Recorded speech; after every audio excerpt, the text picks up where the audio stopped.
लिया तब तो फिर गजब ही हो गया उनका श्रृंगार। तो फिर है तो वही एक, पर तुम किसी एक पर टिके नहीं, और जब तुम एक पर टिके नहीं तो तुम्हें प्राण त्यागने पड़े। मैं भी आपसे सत्य कहता हूं, आपकी भक्ति का सबसे सरलतम मार्ग यही है कि आप किसी एक नाम पर टिक जाओ। चाहे आप राम जी को मान लो, चाहे आप बजरंगबली को मान लो, चाहे भोले बाबा को मान लो, चाहे अपने कृष्ण कन्हैया को मान लो, जिसको मानना है उसे मान लो, पर यह ध्यान रखो कि जिसे मानो उसमें पूरी श्रद्धा रखो। इसका अर्थ यह नहीं कि जिसे मानो उसमें श्रद्धा रखो, बाकी में कोई श्रद्धा नहीं। सेवा सबकी कर सकते हो, सबको मान सकते हो, पर जिसकी तुम विशेष रूप से पूजा करते हो, अगर उनके अलावा तुम किसी और मंदिर में जाते हो तो वहां हाथ जोड़ करके प्रार्थना करो, हे प्रभु, जैसे मैं गोपाल जी को मानता हूं, मेरे इष्ट गोपाल जी हैं, मेरे सब कुछ लड्डू गोपाल जी हैं, तो हम कहीं भी किसी भी मंदिर में जाएं तो हम मंदिर में जाके बस भगवान से यही कहते, हे प्रभु जल्दी से गोपाल जी का मंदिर बन जाए, हे प्रभु जल्दी से गोपाल जी की कृपा मिल जाए। हम कहीं भी जाएं हमारे मन में सिर्फ एक ही कामना रहती है। इसका अर्थ ये नहीं कि हम इनके अलावा किसी की पूजा नहीं करते, पूजा करते हैं, खूब रुद्राभिषेक करते हैं, खूब भजन करते हैं, लेकिन हमारी आस्था, हमारा मन हमारे गोपाल जी पर लगा है कि बस कैसे भी करके इस लक्ष्य की पूर्ति हो जाए। हम दिन भर यही प्रार्थना करते हैं। और पता है इतना ही नहीं, मंदिर में जैसे भोले बाबा के मंदिर में गए तो बाबा से बस प्रार्थना इतनी करते हैं, बाबा आपकी तो पूजा कर रहे हैं पर इसलिए कर रहे हैं कि हमारी भक्ति लड्डू गोपाल जी में और बढ़ जाए। पूजा उनकी हो गई और अपने इष्ट को छोड़ा भी नहीं, सेवा उनकी हो गई पर अपने भगवान को छोड़ा भी नहीं, हमने त्यागा भी नहीं और हमें सब मिल गया। और यही तो समझना है, यही तो जानना है। अगर हमारा प्रेम लड्डू गोपाल जी में है तो हम बस निरंतर उन्हीं के प्रति तो बस लगे हैं, चाहे यहां से आवे चाहे वहां। पता है हमारी कथा का भी जो पारिश्रमिक मिलता है वो भी हम इधर उधर नहीं, हम गोपाल जी की सेवा में लगाते हैं। हमारे पास दिन भर सिर्फ इतना ही चलता है कि कैसे भी करके गोपाल जी का कार्य बने, कैसे भी करके गोपाल जी का विस्तार होवे। और मैं जब तक मेरे प्राण हैं तब तक यही लक्ष्य है कि बस गोपाल जी का किसी भी प्रकार से विस्तार होता रहे। यद्यपि सबने घर में तो गोपाल जी को पूज रखा है, पर अब उनको उनके घर की बारी है, अब उनकी तैयारी में हम आप सब लग जाएं, बस इसीलिए तो प्रेरणा दे रहे हैं।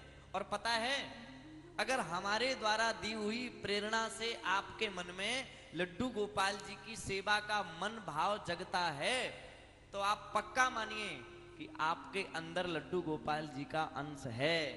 और अगर सुनकर के भी मन में भाव ना आवे तो लगना, तो ये समझना कि अभी थोड़ी सी दूरी है।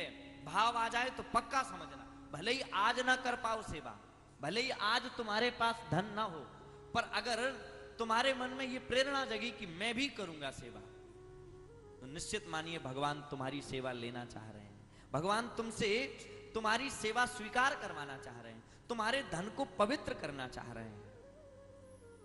और ये बिना उनकी कृपा के संभव नहीं है।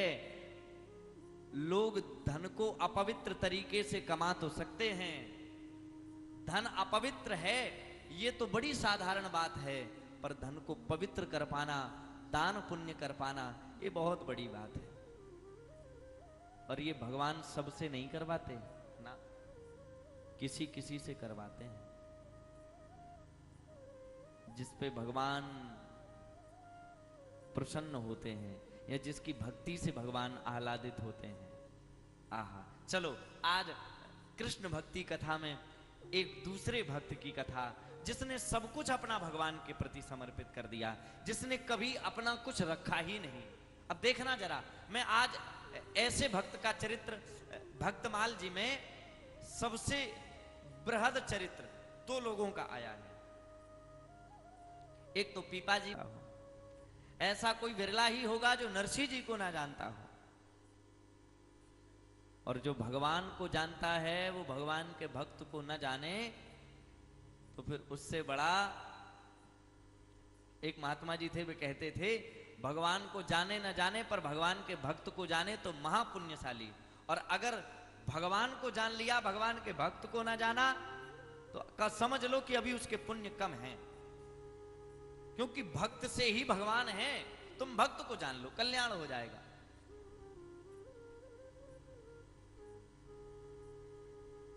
नरसिंह जी महाराज गुजरात में प्रकट हुए हैं। पता है जिस समय गुजरात में नरसिंह मेहता जी का जन्म हुआ, उस समय गुजरात में बहुत अधिक भक्ति का प्रचार नहीं था। पूरे गुजरात प्रांत के, और मैं तो कहता हूं संपूर्ण विश्व के भक्ति के आचार्य हैं नरसिंह मेहता जी।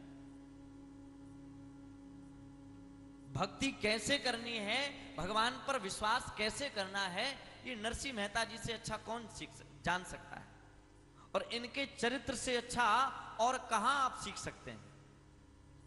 जब से नरसिंह मेहता जी ने भगवान की भक्ति करना वहां गुजरात में प्रारंभ किया, तब से आज 95% गुजरातियों के मुख पे जब भी कोई फोन करेगा तो जय श्री कृष्ण, जय श्री कृष्ण है।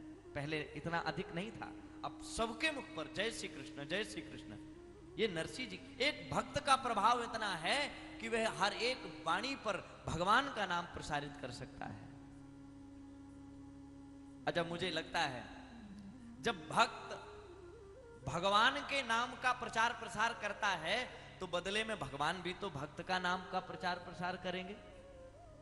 बहुत लोग कहते हैं अरे महाराज आजकल तो उनका बड़ा नाम है, बड़ी। तो देखो